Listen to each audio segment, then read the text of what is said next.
Haere mai kei tēnei hui. Welcome to the Infrastructure and Environment Committee meeting of the 4th of December. Welcome everybody. Welcome to those that are joining us via live stream. Just a reminder that we are being live streamed, so if you could please just ensure that your cell phones are turned off, please. We aim to have a break for lunch around 1 p.m. And to start our meeting today, I'd just like to invite Councillor O'Brien to start with a karakia, please. Thank you, Madam Chair, and as is my custom, I'll do the greeting in te reo and I'll do the closing in English. Tū taua mai I ranga, tū taua mai I raro, tū taua mai I roto, tū taua mai I waho.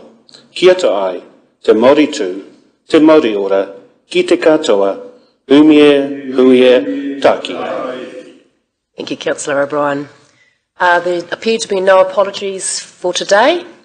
So we'll move on, and I would just like to take this time before we start our meeting today officially to acknowledge the passing of Vivian Scott.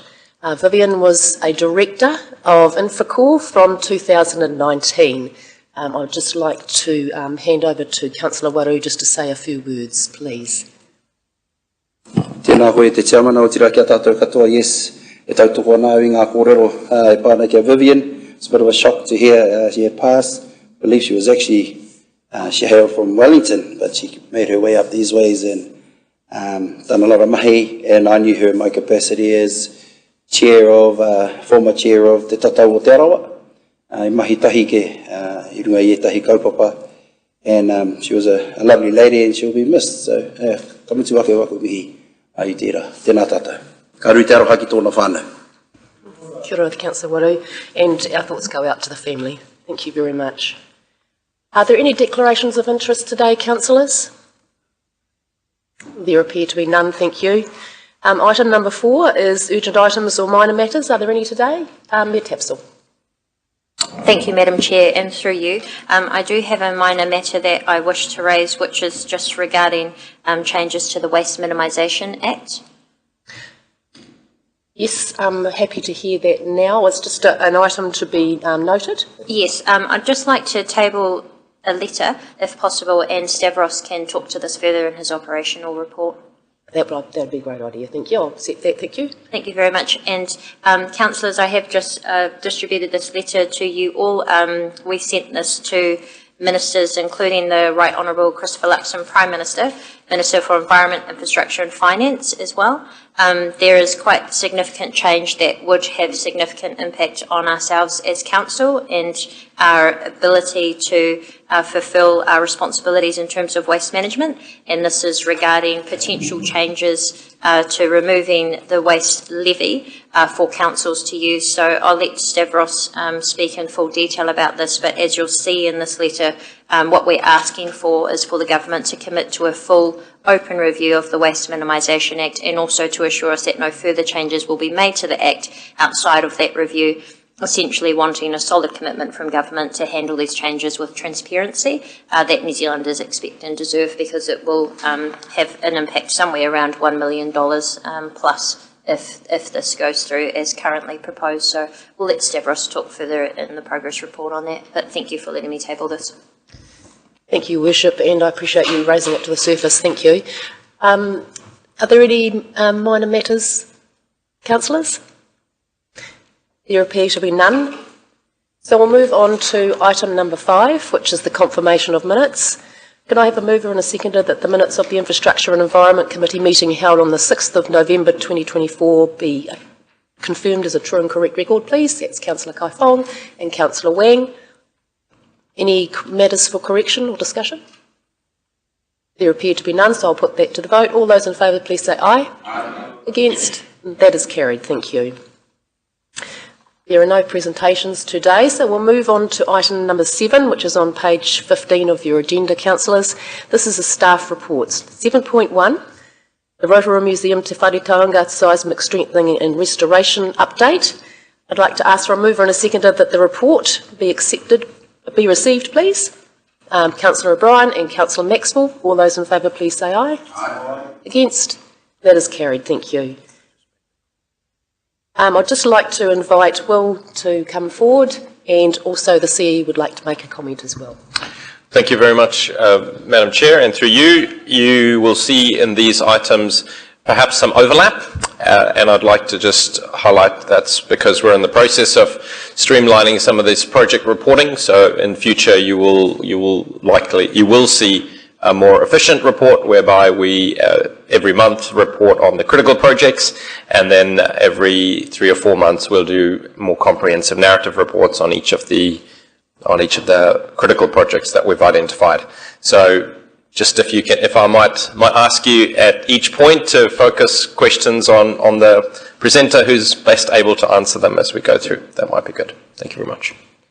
Thank you for those comments, and welcome Elron to the desk as well. I will hand over to you both to overview the report. Thank you, and present. Kia ora koutou. So we are 23 weeks into a 101-week construction program, so that's 78 weeks to go. That's for the forecast practical completion, so that's when construction's complete, but following that we will still need to install and fit out the museum, exhibition, retail, cafe, etc. So we're still looking for the back end of 2027 for an open museum. How construction is being phased is on the roof. We are working from the north end through to the south end. So,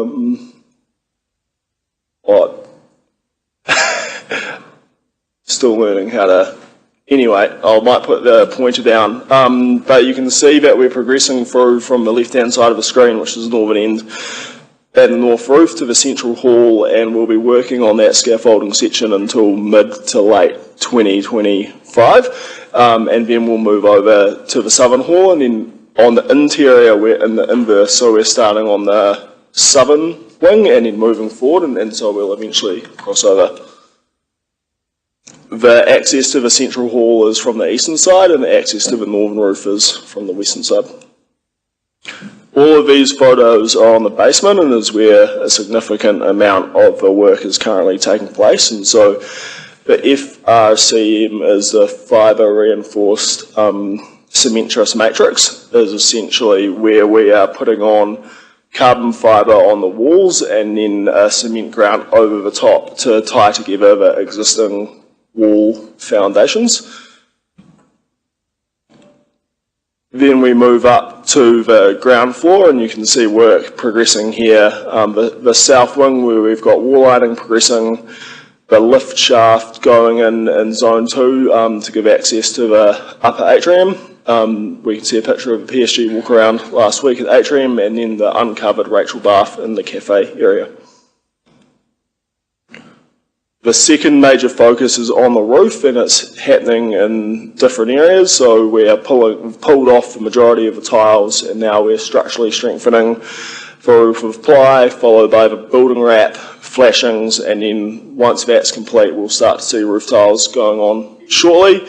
Then we're doing exterior paint prep across the whole exterior of the building, which includes water blasting, washing, and then starting to prepare and fill any rotten timber. I'm happy to take any part-time. Thanks, Will. Thank you for the presentation and the photos. It's good to see what's happening. It was wonderful to actually have a tour the other day. Thank you very much. It was great to see the busyness of the site and all the separate work areas underway at the moment. So, councillors, questions on either the presentation or the report in front of you? Has anyone got any questions?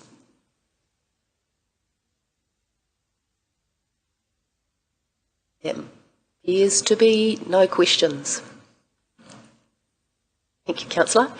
Thank you for that report, gentlemen. In that case, we will move on. Thank you very much for your report and for the update. It's most appreciated. Thank you.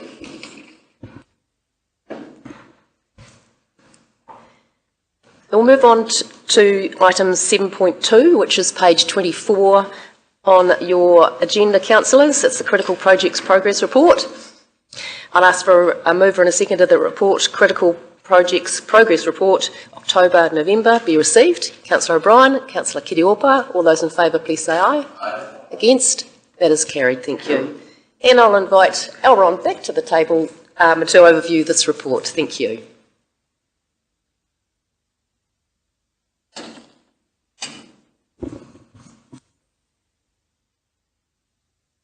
Thank you, Chair.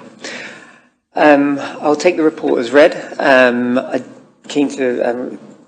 to answer any questions or take any feedback on the report, particularly in relation to page 29, which is the sample of the new reporting format that the Chief Executive alluded to.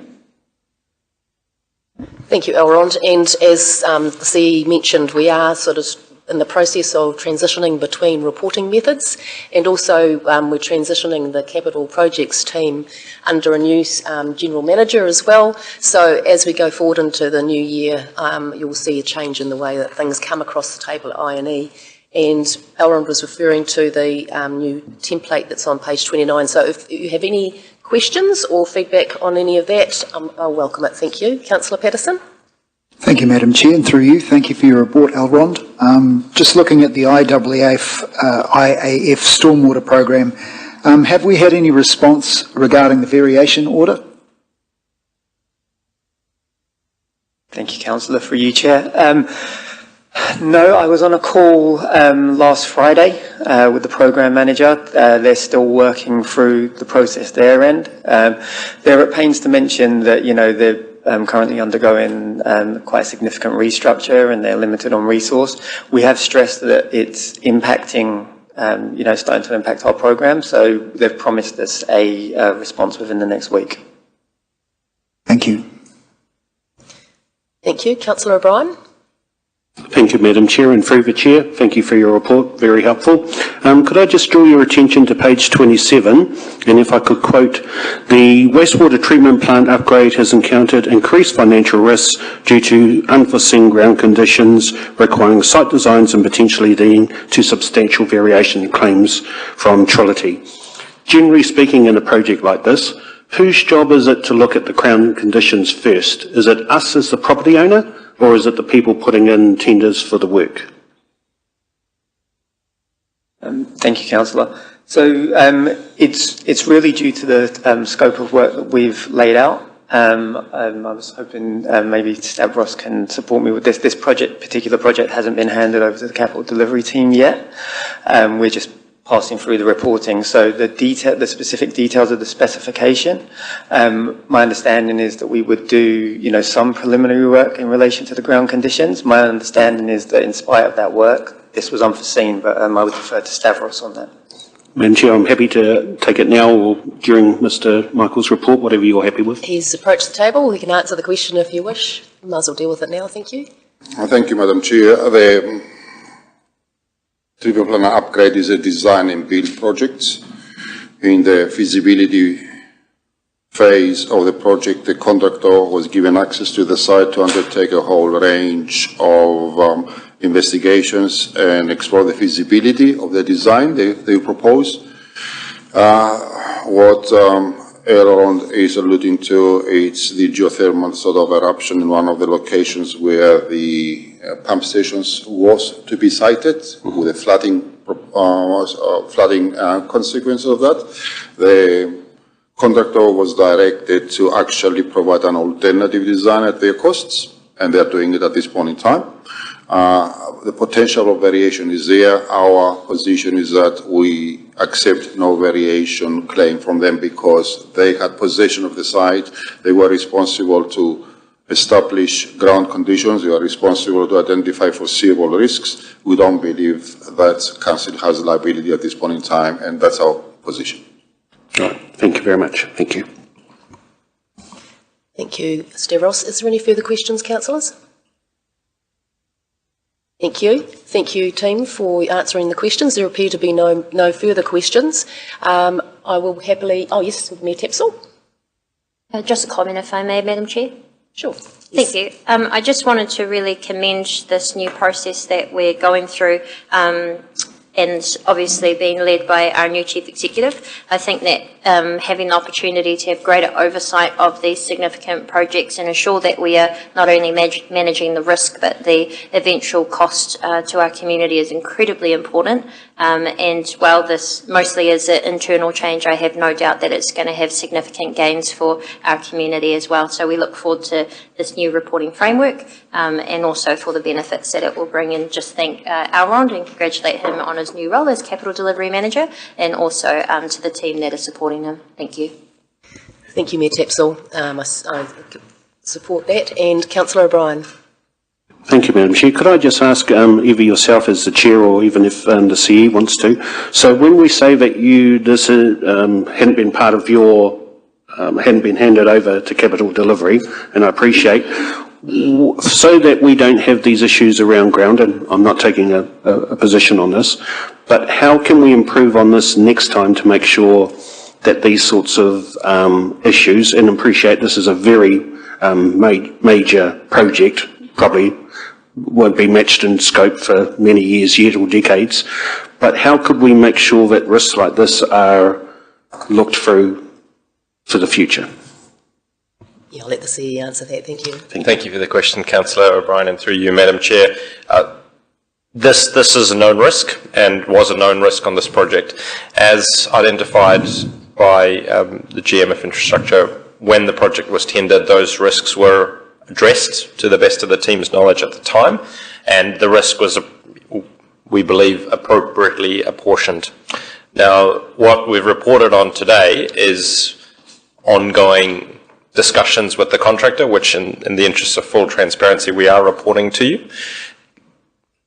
Because a contractor makes a claim, it doesn't mean that our position has changed, and it doesn't mean that our belief of where that risk sits has changed. So maybe part of your question is around, do we have a risk on this project, and was that appropriately managed? And we can speak to that at a later date when we do our next deep dive into this project. Going forward, absolutely, geothermal risk and ground conditions risk are a key and very elementary risk on project costs, which we have a project and risk management framework that will pick up both at the budgeting stage and at the contracting stage. So I've got confidence that with some of the changes we're making and the robustness of both the business casing and the project initiation planning that we're doing, that these risks will be picked up going forward. That's not to say that on this project that wasn't already done. Totally, and as I say, I'm not taking a position, I just want to make sure that future projects have that look. So thank you very much. Thank you. Thank you, Councillor. Good points. I'll move on to Councillor Lee and then Councillor Waru. Thank you, Madam Chair, and through you, gentlemen, the IAF stormwater program. There has been some talk about dredging the lower Utahina. We've also encountered some headwinds from the Regional Council. Are you able to provide an update of where we're at with that particular issue?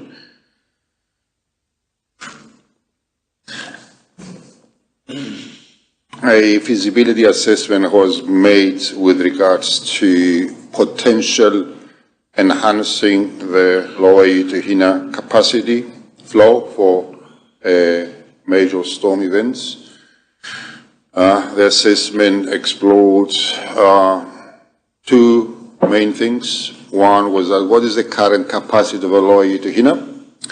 Noting that the lower Utahina is a managed asset by the Bay of Plenty Regional Council with a stated level of service to accommodate flows of 1 in 100 years. The current Utahina capacity does not meet that level of service, and I understand the Regional Council provides some rates concession to adjoining properties, although it does not accommodate our wider needs for a flow capacity in the Utahina. The initial feasibility assessment has been concluded and draft report has been produced, which we have shared with the Bay of Plenty Regional Council.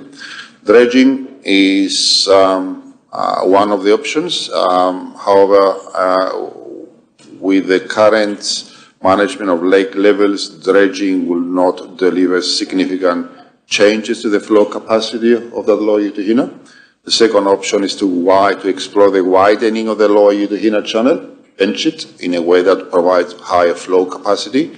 We again have shared that opportunity, that information with the Bay of Plenty Regional Council, and I don't really want to get into the a lot of detail at this point in time, but we do believe we have an opportunity to enhance the flow capacity of Lower Utahina and achieve flood risk mitigation processes. However, we do need to work with the Purple Regional Council as the operator of the Upper Kaituna managed scheme and work together to identify what is practical and what is feasible to be achieved. So that feasibility has been assessed. In a nutshell, we can achieve improvements, not to achieving the level of service of 1 in 100 years, unfortunately. However, we can achieve significant improvements to the current state of the Utahina, and we expect to work with the Purple Regional Council to collaboratively address these issues. Okay, thank you very much. Thank you, Stavros. Councillor Waru. Tēnā koe te tiamana, now that my computer's back on track. Thank you for the report. I'm just wondering and just touching on what Councillor O'Brien spoke about, and I'm just wondering, I know in projects there are certain claims that can be made by our contractors as process goes on. What is what's the period of time where those are no longer viable or don't meet the threshold? Is there one set out in the contract? I'm wondering. I think there are various degrees of limitations and to what contractors can claim. Our chief executive very clearly said that in all the contracted works we undertake, there's always going to be the consideration of the spectrum of risk one tries to manage as a principal. You can go from a zero risk, which means your price will be much higher, or you can accept there's a degree of risk and therefore the contractor price a lower risk now, factor into their pricing. Every contract is got specified variation claims in time frames. However, where the contract encounters disagreement between the principal, ourselves, and the contractor, there are always statutory instruments to explore that through arbitration, through external legal advice, and so on. The time frames for lodging claims, it's specified in the contracts, and every contractor is very attuned to those limitations of time frames. And you'll find many times contractors lodge variation claims, even though the rationale for those claims are not fully explored in order to comply with the statute limitations, within the contract level. So everyone is different, and I think it's quite important for elected members to be aware that variation claims is a normal business practice and a normal risk mitigation process, we undertake on a day-to-day basis. No, thank you. That was the point of my question. Thank you, Stavros. Yeah, it is important for us to understand that. Kia ora. Thank you for your question. It elucidates the clarity around that issue. Thank you. Councillor Brown. Thank you, Madam Chair. Through you. Just some feedback on the reporting. I realise this is a sample, but just picking up some of the conversations we're having here, Aaron, I wonder whether there's a sleep easy date in terms of risk management that you might like to insert in these illustrations. Take the museum, for example. We're getting through the roof, we're reducing the risk or the known risks. Whether there are some other things that are coming up that we're aware of but don't know the answer to, whether that could, where I'm coming from. Andrew, CEO, I can see. Through you, Chair, I might answer that question on behalf of Councillor Brown, and your concern for my sleep is well noted, because a number of these projects, they have a varying sleep easy date. Quite frankly, for a number of these projects, it's not until the very end. So on the museum project, I have referred to the sleep easier date, which is when the last unknown is uncovered, and then when we get to a point of putting things back, we're in a much better position to be able to predict the final cost of the project and how much under budget we're likely to come in. So that's really important on that project. On other projects, the contracting mechanisms allow for some of those costs to not be fully captured until much later in the project. So I will consider how we report on the points at which the risks to the project significantly drop? Maybe that's what you're really asking about, and we'll see about how we can figure that into the reporting format. Thank you. Thank you. I think that's a good response. We're all responsible, and I think the public has a right to know whether we're on track or not. So how we illustrate that would be beneficial to all, I think. Thank you. Thank you, Councillor Brown, for raising that. It's another good addition that I'm sure the team will try and work into this reporting system. So if I could, Madam Chair, through you, so if you look bottom left corner of the reporting template, we've got exactly that diagrams trying to predict that, where we've got the budget, the approved variations, giving it a total budget, and then the bar next to it is the estimated cost to complete, and that's an illustration of where the risk lies. Obviously, in this example, the estimated cost to complete is higher than the current budget. We wouldn't expect to see that on actual live projects. Thank you. Councillor Kiriopa? Thanks for the report. I'd just like to just highlight a couple of concerns around the conversation that Rotorua Lakes Council appears to be going to have with Bay Plenty Regional Council about potentially widening the lower reaches of the Rotorua stream, and my concerns that in none of these conversations is it ever flagged that iwi should be part of these conversations. I'm aware that Rotorua stream riverbanks have somehow parts become owned by either council or another group without the knowledge or understanding of Ohanamatu or Tukotu residents who, as far as lots of those families are concerned, own their sides, their properties that go to the centre of the river itself. And as part of Te Kōmero Tūtihina, we've seen regional council maps that have said somehow the riverbanks have changed ownership without the knowledge of landowners, and it hasn't been a problem, but I assume that if councils are going to start talking about widening the river, which is going to impact on residential properties at the mouth of the Rotorua stream, that it is going to become a problem. And so I'm just flagging that it's concerning that still mitigations for non-Māori new developments upstream are still going, they are going to impact on traditional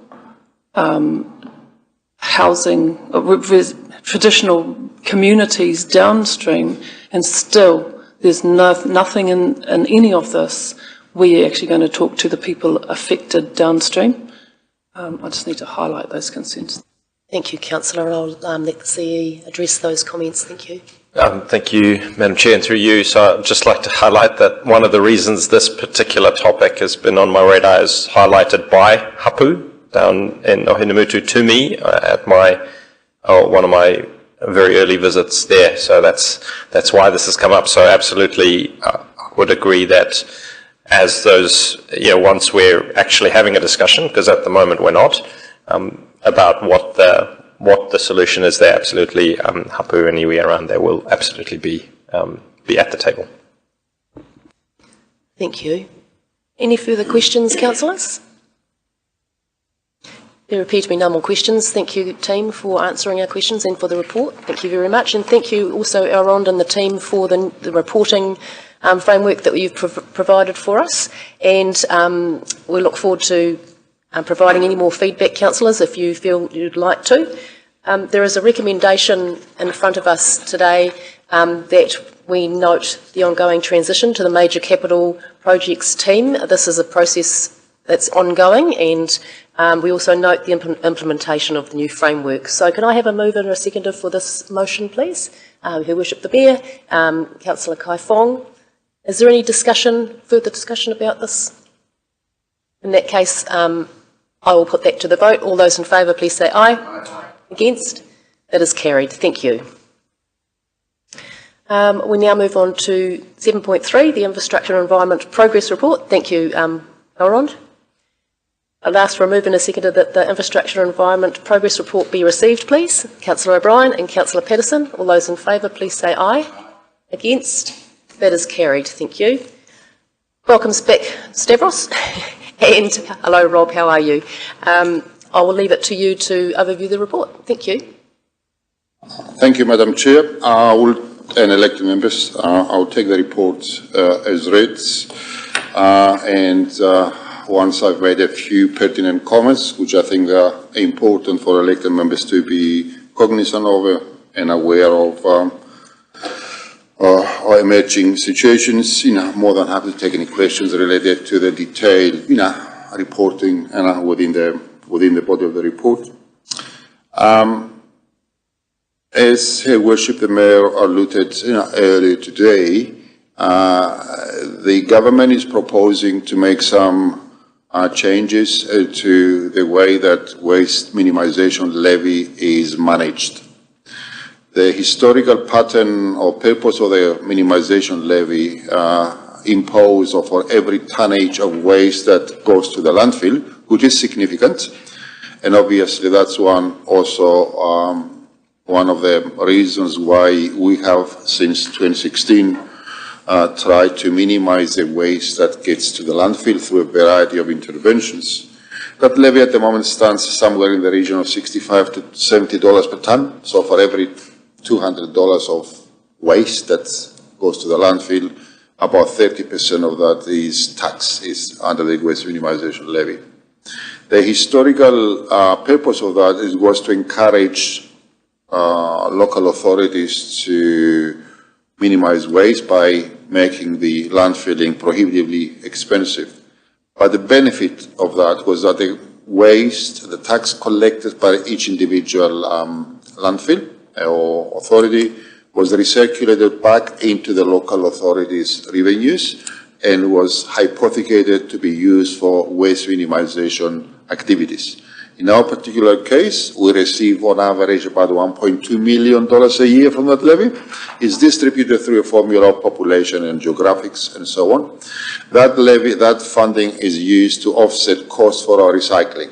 So the rationale behind it that, you impose a tax for waste creation, and that taxation is plowed back into the local community to be used to offset community costs for encouraging recycling and other waste minimisation activities.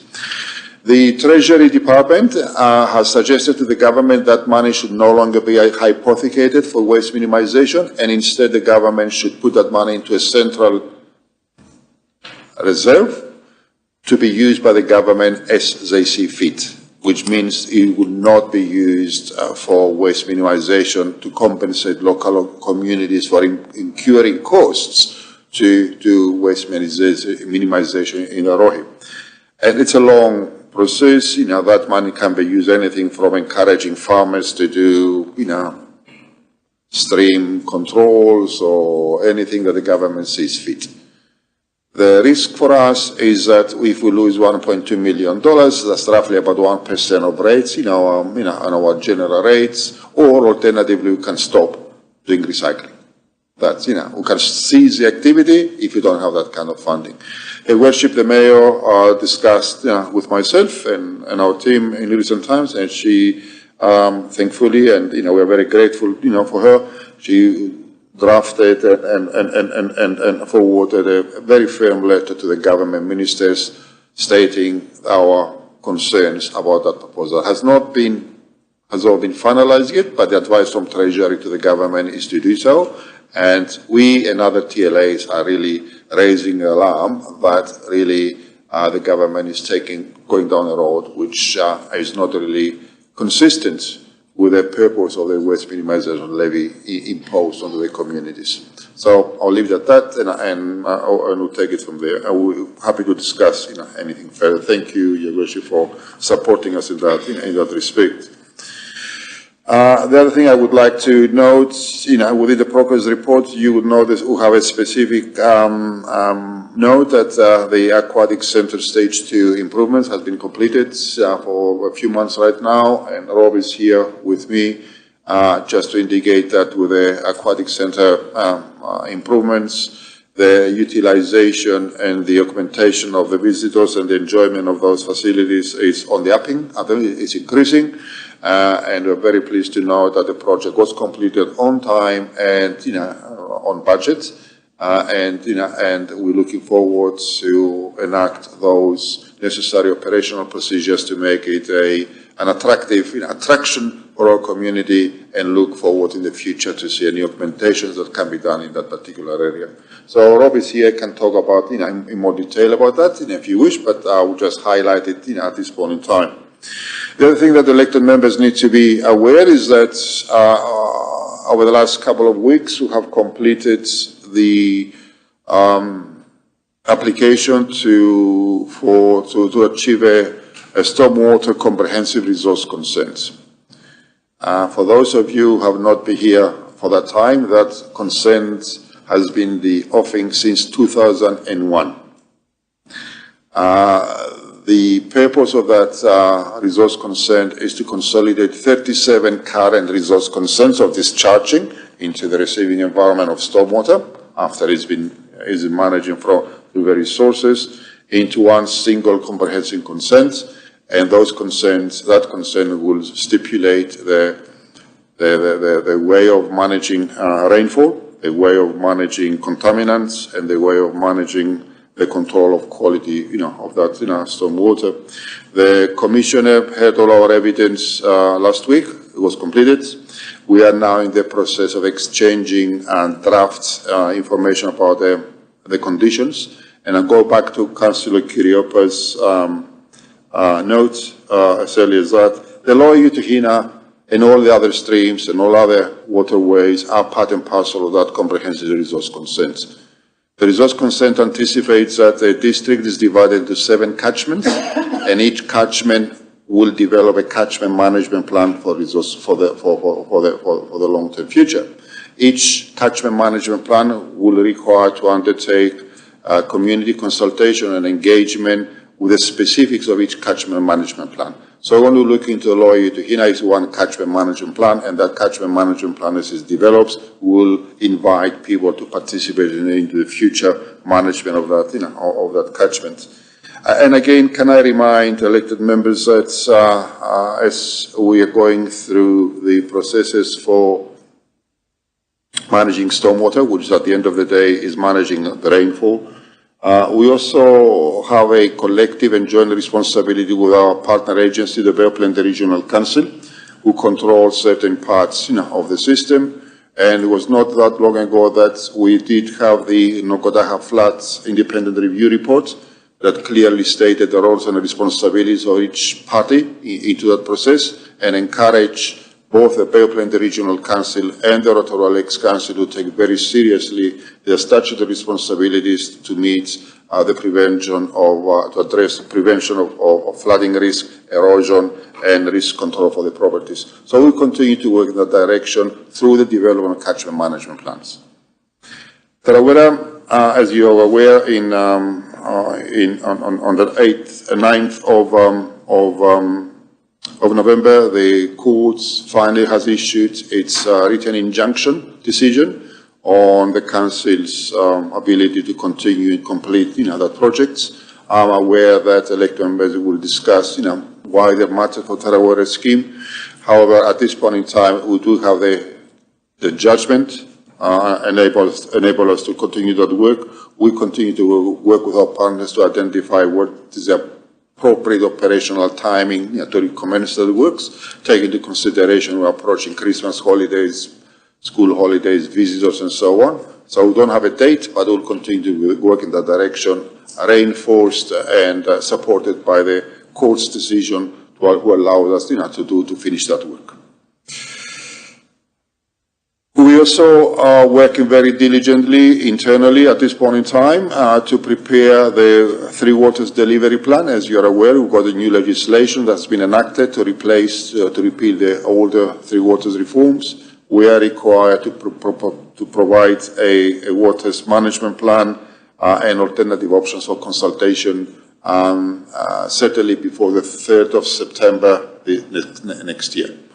Noting that we have elections obviously next year, we need to reverse engineer some of those dates, and our plan is to have at least a high-level draft delivery plan to present to elected members early in the new year, around about February, so we can consult with the community and also seek their opinions onto one or two different options for that.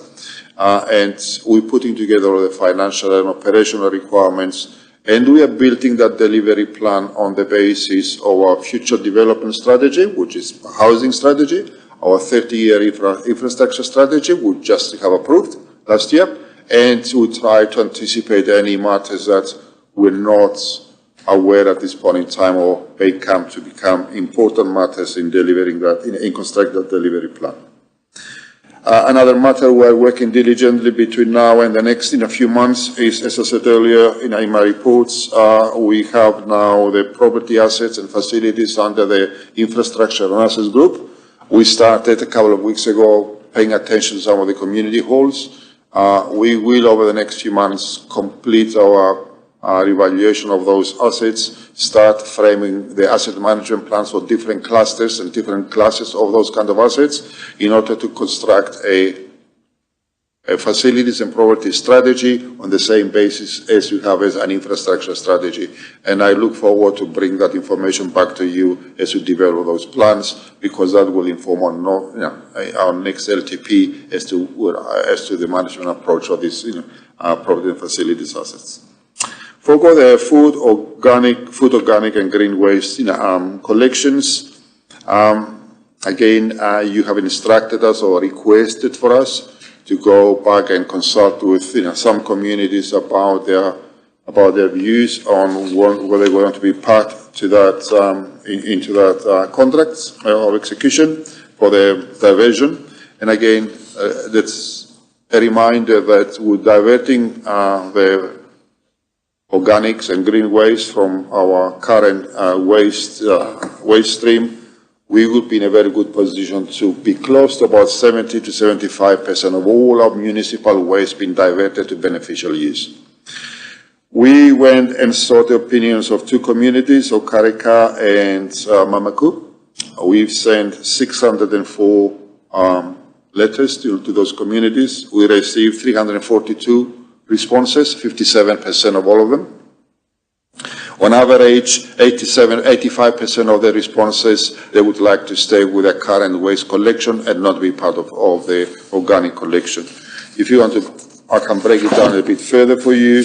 Okareka's responses of 69% would like to stay as they are, while Mamaku, 96% want to stay as they are.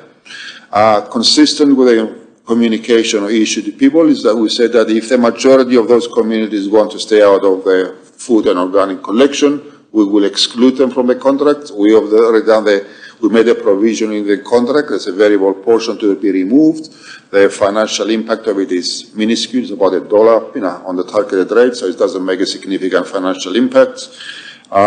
We don't really want to make that significantly bigger than it is, because the capital funds to buy the bins for the FOGO is funded by the MFE, by the Ministry of the Environment, and obviously they rely on achieving a significant scale to fund that, those areas. That doesn't mean that we cannot consider any other options or another sort of modifications to the contract, but we really need to get on so we can let the contractor start getting organized for the July 2026 implementation period. So that's what I want to say, and I'm more than happy to take any further questions. Robbie, you want to elaborate a little bit on the Aquatic Centre? Happy to take questions on it. Thank you very much, team. Councillors, any questions on the presentation? Yes, Councillor Patterson and Councillor O'Brien. Thank you, Madam Chair. Thank you very much for your report. Comprehensive yet again, which is what we need. So just have a couple on the actual report itself. The Morey Street Dam project, has that now been completed? Practical completion has been achieved. The funding from the CIP has been, we got all our funding from the government. There are tidy up and linking with the tribal lands, Whenua, in that area, and we are working towards finalizing all the loose ends of that, of that contract for a practical completion and beginning the maintenance period of 12 months, after practical completion. Yeah. So, sorry, it's going to be ready for operation in 12 months? No, it is ready for operation. It would just, the maintenance period will be 12 months. The contractor is obliged to maintain any defects within the next 12 months. Fantastic, thank you. Also, how is the demolition of the site on Tenai Road progressing?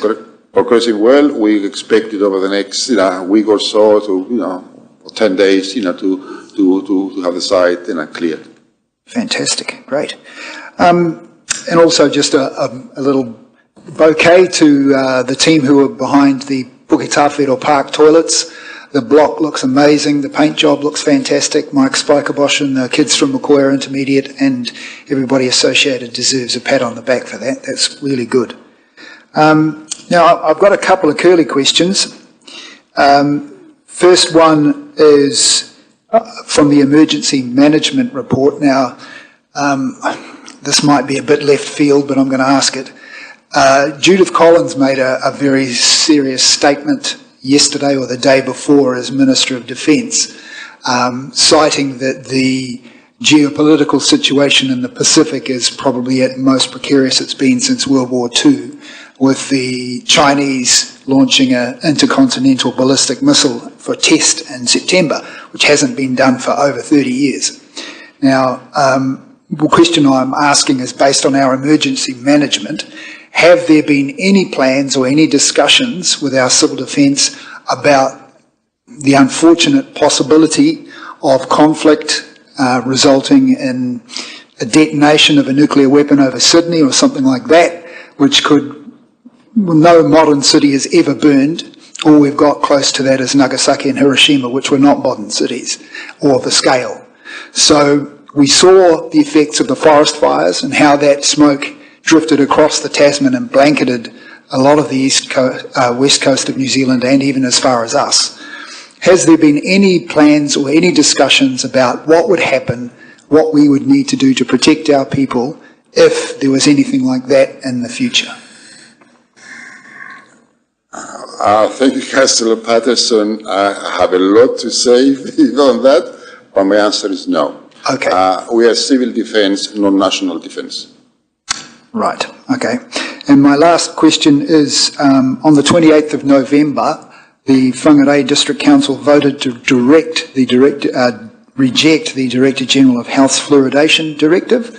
Now, when this council voted to implement the installation of the plant, my understanding was that we did not vote to progress with implementation of the fluoridation. Is that correct? It is correct. The Chief Executive made it very clear in July that the permission of the Council to progress the contract to put the system into place. It was not activation, clearance. We have said that we have a deadline, end of March 2025, before we activate. That's the deadline the Director General gave us. We have said that we will come back to this council around about February and report to you on two pertinent items. We already have written to the Ministry of Health and sought them to prepare responses for us by February, before we come back to you. And one of the questions is that the Director General is fully aware of the health, science and emerging evidence about fluoridation, and she's still comfortable that her directive is valid. And the second question, that there are no legal impediments to us implementing her directive. We will, closer to the time, we will seek again those reassurances for Director General and we'll report back to the Council. At the moment, we are busy doing the physical apparatus. They gave us the money to do so. We're putting it into place. But before we activate the system, we'll come back to the Council and give you the responses of the Ministry of Health and the Director General on those two pertinent questions. Thank you. Thank you, Stavros. Councillor O'Brien. Thank you, Madam Chair. And thank you, Councillor Patterson. That's a hard act to follow, but I'll do my best. Stavros, thank you for your very substantial report. Could I ask the road rules that changed at the end of October? I understand that they'll have, in a couple of cases, reversals of speed limits, which generally, from my understanding, won't affect Rotorua particularly, except for Sala Street. And I just wondered if I could ask you about if you have concerns, one, about those increases, particularly around the school entrances, and particularly that end, and also our general feeling about Sala Street, given our aims to develop that road, obviously with Pekka Block, etc. Thank you. Thank you, Councillor O'Brien. Sala Street is a state highway. It's not part of our jurisdiction. We expect NZTA to consider the changes to the transport rule and activate what they need to do. In terms of the schools, I think we do have a standard approach or standing policy that we all would like to see lower speed limits during peak times and morning drop and pick up time from schools. We're working now, waiting for NZTA to develop this standardization of signage for that. As you would recall, in the previous rule, the previous government policy statement wanted us to do extensive speed reductions around schools. The new standard procedure requires only 300 meters on either side of a school entrance, and they want to do it through static signage. So we're working with NZTA to understand the design specifications for that. Having said that, also, as I said, reported to you earlier, all our minor safety and improvement budgets have been slashed to very little by the National Land Transport Funding. So we've got very little funding for road safety improvements, but we do hope that we'll be able to implement those speed limits reductions in front of schools between now and 2028. I don't have the program ready at this point in time because we're waiting to see the standard design, and then we can cost the standard design and we can say, yeah, well, we can implement it within our limited funds we've got available at the moment. Thank you very much for that very helpful answer. If I could just ask, though, that if not so much an action point, but could we just, I really am concerned particularly with that eastern end by the school entrance, that could be asking for a lot of trouble, and I appreciate it being a state highway, makes it hard. My second point, if I could, just as you talked about our relationship with our regional council cousins, could I just ask, the work done over, we saw the lake levels over winter time substantially rise. Are you able to enlighten us what work's going to, I presume if there was going to be any substantial, you'd be doing it over summer. What sort of works have we got in place to, or are you aware with EBOP, because I believe there was a joint committee to look at the options around. Can you tell me, is there anything planned for this period over summer to try and alleviate those concerns before winter? The work with the Bearplant Regional Council is an ongoing work. As I alluded earlier, our comprehensive stormwater management concerns. We have made submissions to the Commissioner that the way we're managing rainfall, stormwater, is always dependent on the way streams and lake levels are managed. The Commissioner, consistent with the earlier reports, and I've got a 2019 independent review report for the Nogotaha, it's very clear that the two parties have to collaborate to create a flood risk management plan for the districts. So we are in touch. As I said, I will share the reports with our colleagues in the Bearplant Regional Council. We expect to have these robust conversations, but for the forthcoming summer, there's nothing tangible or engineering-wise that has been planned by the Bearplant Regional Council to increase the outflows from the lakes in case you have heavy rainfall. So our position from our side, then obviously we have Councillor Patterson asked about civil defence. Then our approach is twofold: maintain an awareness of what happened with lake levels, the weather patterns, protect our affected communities, and obviously try to make sure that our key connectivity routes, roads and pipelines and so on are protected as we can. But I'm not aware of, there's nothing planned in the short term for increasing the outflows of the lake levels. Thank you. So there's nothing planned on our behalf over, again, as you say, because some, like our local roads that were affected last winter, again, it'll be lake levels that will be the determinant, won't it? Well, when you have reinstated the lake, the road that goes to Rotorua, for example, last year we've provided further armoring of that road. But the reality is that if the lake level goes up by 3 meters, for example, okay, there's nothing much we can do. Thank you. And finally, could I just ask, since you brought up the Ngātaha situation, when do you think we'll see some concrete proposals or costs or budgets, or is that set up for the next LTP, or when do you sort of see that being? A community meeting with the Ngātaha reference group has been organised by the Planned Regional Council project manager on the 16th or the 17th of December. I'm going to that. It's one of the evenings, I'm sure, I think. And that the Regional Council will report onto the progress they have made to date to give effect to that 2019 independent review report. And I would expect that work to commence this summer. Excellent. Thank you very much. Thank you, Madam Chair. Thank you very much. Is there any further questions, councillors? Yes, Councillor Waru. Tēnā koe te tiamana. Kia ora, Sir Ross. Kia ora, Rob. Thank you for the report. Just first question, there was a new geyser in Rotorua the other day. Has that been sorted? Yes. Kapai, thank you. It was quite a... Not geothermal. No, but I was talking about a mains. And it looked like a nice geyser on the side of the road, so I was just thought I'd ask about that one. Second question is that I note in your report about the erosion mahi that you've been doing with the draining, Wolfata, thinking of this Wolfata Road there, and also Baxendale too, with all the things as well.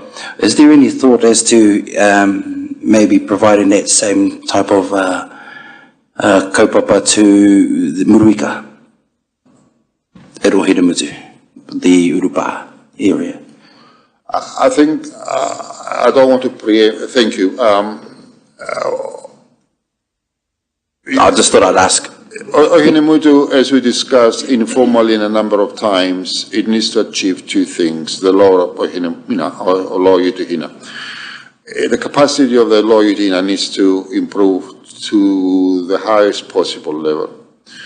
It is my understanding that a spit was formed in front of that bay, which prevents water being refreshed on the surface. And part of the conversation we have with the Regional Council is that the suggestion it should be opened up to allow fresh, cooler water to come in to dump and to quench, the temperature in that bay. So it's something that we need the Regional Council to collaborate with us and actually do their part too. So it's on the table for conversation right now. Excellent, thank you. Thank you. Any further questions?